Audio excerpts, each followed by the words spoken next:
Kembali lagi dalam pelajaran RBT tingkatan 2. Hari ini cikgu akan terangkan unit 2.6 reka bentuk makanan.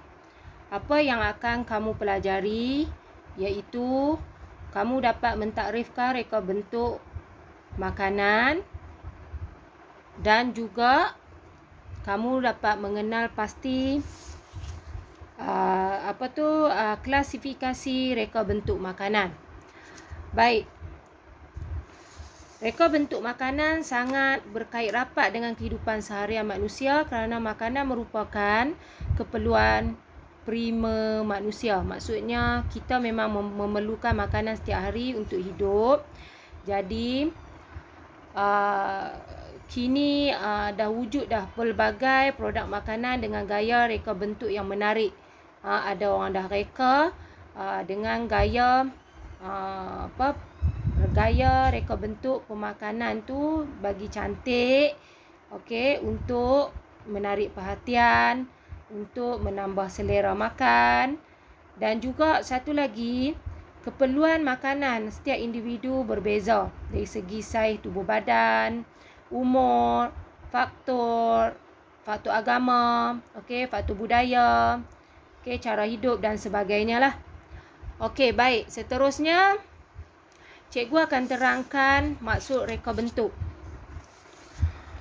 Okey, reka bentuk ni kamu telah pun pelajari masa tingkatan 1. Kamu boleh rujuk buku teks kamu, muka surat 145 untuk tajuk reka bentuk makanan ni. Okey, jadi cikgu ulang lagi. Maksud reka bentuk adalah pengetahuan tentang penghasilan idea secara terancang untuk menghasilkan sesuatu produk. Okey, bila kita nak mereka sesuatu produk, sesuatu barang, okey, kita perlu merancang idea tu secara terancang lah. Kita kena rancang dahulu, bukannya buat secara tiba-tiba. Okey, bila kita dapat je satu idea, contohnya kita nak masak nasi. Jadi kita perlu rancang bahan dia, perkakasan, okey, dan juga ilmu lah. Okey, untuk memasak nasi tadi. Okey, jadi produk yang dihasilkan mesti mempunyai nilai estetika. Nilai estetika ni bermaksud kesenian kepada sesuatu produk untuk kelihatan cantik. Kita reka produk tu mestilah cantik untuk kepuasan hati kita lah. Okey, apa-apa pun kesenian yang kita reka adalah hasil yang terbaik, yang lebih cantik lah. Kemudian keupayaan, tahap kemampuan kita. Setakat kita mampu saja, setakat ilmu yang kita ada, setakat kemahiran yang kita ada untuk menghasilkan produk tersebut. Okey, menghasilkan secara maksimum, optimum, okey, yang terbaik lah. Kemudian fungsi, produk yang kita hasilkan itu mesti berfungsi. Okey, kalau kita reka produk itu nasi, mestilah nasi yang boleh kita makan. Okey, yang berfungsi lah. Kalau kita buat sup, okey, sup yang boleh kita makan lah. Okey, kemudian dari segi pembuatan, cara membuat produk, sama ada dari segi manual ataupun mesin.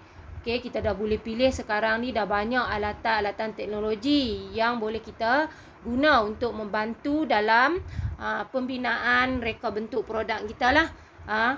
Kalau dalam bidang pemakanan ni dah ada apa?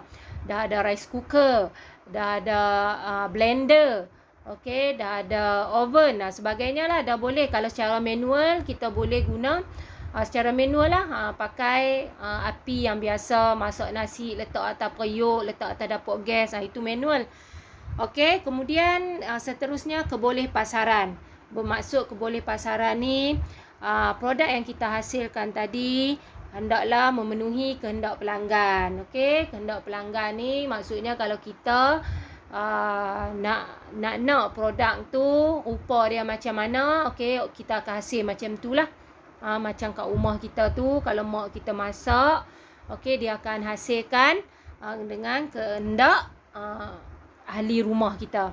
Okey, kalau dari segi global, okey, Kebolehpasaran ni bermaksud kita mestilah reka cantik. Kalau contohnya kan, kalau kita nak beli kek birthday, kita mesti pergi beli, mesti ada nilai estetika, kecantikan dia tu.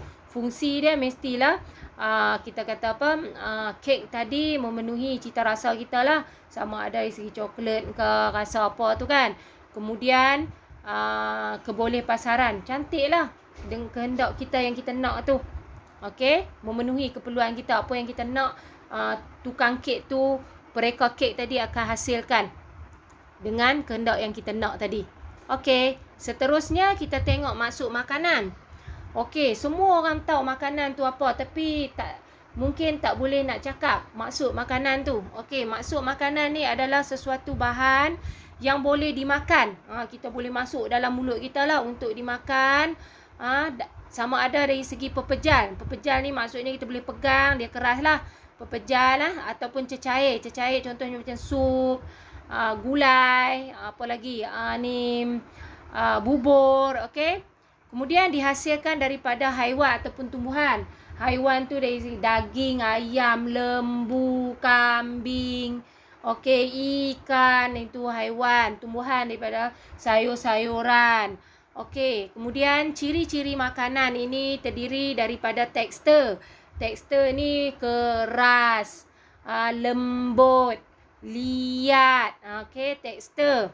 Okey, kasar. Tekstur lah nah. Licin. Okey, kemudian dari segi rupa dia. Rupa dia. Yang kita tengok tu lah rupa. Okey.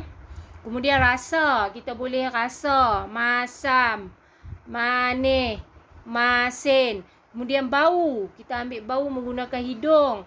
Okey, kita dah boleh tahu rasa dia sedap ke bau dia tu kan. Kemudian dari segi warna. Okey, warna ni memainkan peranan yang penting dalam makanan untuk menarik perhatian, menambah selera. Okey, contoh yang biasa kita pakai dalam nasi goreng, kita letak apa tu? Carrot. Kita letak kacang peas bagi nampak pelbagai warna. Cili, okey, kemudian kita hias dia bagi nampak cantik lah. Itu kita panggil makanan. Macam gambar yang cikgu bagi dalam slide ni tu. Kamu boleh tengok itu pelbagai jenis makanan di segi pepejal, cecair dan juga tekstur dia, warna dia, semua ada kat situ. Okey, seterusnya kita gabungkan maksud tadi, reka bentuk makanan. Okey, dunia sekarang ni dah menjadi satu, apa kita panggil, kerjaya dalam bidang reka bentuk makanan ni. Iaitu apa? Reka bentuk makanan ni bermaksud aktiviti merealisasikan idea kepada bentuk makanan yang melibatkan inovasi dan kreativiti. Maksudnya makanan ni kalau kita masak macam tu saja pun boleh makan, tetapi kenapa kita buat reka bentuk makanan ni adalah untuk menambah untuk menarik perhatian, menambah selera, kita nampak macam sedap. Okey, jadi kita reka daripada idea yang kita dapat tadi, kita buat bentuk inovasi dan kreativiti sendiri, kita susun, kita bagi nampak dia menarik. Contoh yang cikgu bagi dekat situ ni buah-buahan saja. Okey, kita ada pisang, ada kiwi, ada limau. Okey, kalau kita letak sebiji-sebiji dalam pinggan tu tak menarik, tapi kita potong dia, kita buat reka bentuk macam pokok ni, kita nampak macam sedap je nak makan kan. Okey, itu kita panggil inovasi dan kreativiti reka bentuk makanan tadi. Kemudian reka bentuk makanan ni dipengaruhi oleh permintaan. Permintaan ni maksudnya orang nak lah. Kalau orang tak nak, tak ada reka bentuk dia. Okey, kalau kita pergi dekat hotel-hotel tu, kenapa dihias macam tu cantik? Sebab ada permintaan, ada orang yang nak benda tu. Okey, dia nak beli, okey, nak kepuasan dia lah kan. Kemudian dari segi budaya setempat lah. Okey, kalau kita tengok dalam filem, kita tak boleh pergi restoran yang mahal-mahal. Kita boleh tengok reka bentuk dari segi restoran buat tu kan. Okey, jadi budaya orang kaya saja mungkin dia makan macam tu, kita hanya letak dalam pinggan macam tu saja. Okey, itu budaya, sosial, Okey, dari segi tempat dan cara hidup kita lah, kita akan berbeza lah reka bentuk makanan tadi. Okey. Seterusnya kita tengok aspek reka bentuk makanan. Okey, perkaitan antara makanan dengan reka bentuk akan melahirkan seorang profesional baharu, iaitu pereka bentuk makanan yang mampu mengurus reka bentuk dalam aspek yang dinyatakan dalam gambar ni lah. Okey, dalam slide yang saya bagi ni, seseorang tu contohnya macam chef lah kita panggil. Okey, yang pertama kita tengok aspek apa? Makanan dari segi estetika yang cikgu terang tadi, komunikasi dan perwakilan. Okey, mesti ada kesenian. Okey, chef tadi dia akan cipta. Okey, akan cipta makanan yang ada nilai estetika lah, makanan yang cantik. Kemudian peralatan dan perkakasan yang kita gunakan, yang saya cerita tadi, sama ada dari segi guna mesin ke manual, perkakasan tadi untuk kita nak sedia makanan ataupun kita nak ambil makanan pergi kepada pelanggan. Okey. Seterusnya kita tengok semua aktiviti komunikasi yang dihasilkan untuk mempromosi produk makanan. Okey, produk makanan yang dihasilkan, yang telah buat dengan cantik tu, macam mana nak promosi dia? Okey, mungkin kita masuk di dalam TV, radio, media massa, okey, Facebook, apa semua. Okey, lama-lama web, restoran ke makanan yang kita nak hasilkan tu, kita promosikan kepada orang ramai supaya orang boleh tengok, berminat, okey, dapat permintaan daripada orang. Kita buatlah buffet Ramadan. Okey, contohnya lah kan. Lepas tu kita letak gambar reka bentuk kita, reka bentuk makanan tu dekat banner. Okey, kita letak tepi-tepi jalan supaya orang awam boleh melihat. Kemudian proses, kaedah dan ruang tempat produk diproses, diedar dan digunakan. Okey, semasa proses makanan tu nak buat, kemudian kaedah-kaedah dan tempat kita nak buat makanan tu, dapur kita mestilah bersih lah nah. Okey, itu aspek yang perlu ada lah. Dapur, peralatan makanan, peralatan untuk promosi, kemudian makanan tadi mesti cantik. Okey, itu aspek yang perlu ada pada reka bentuk makanan yang kita nak hasilkan.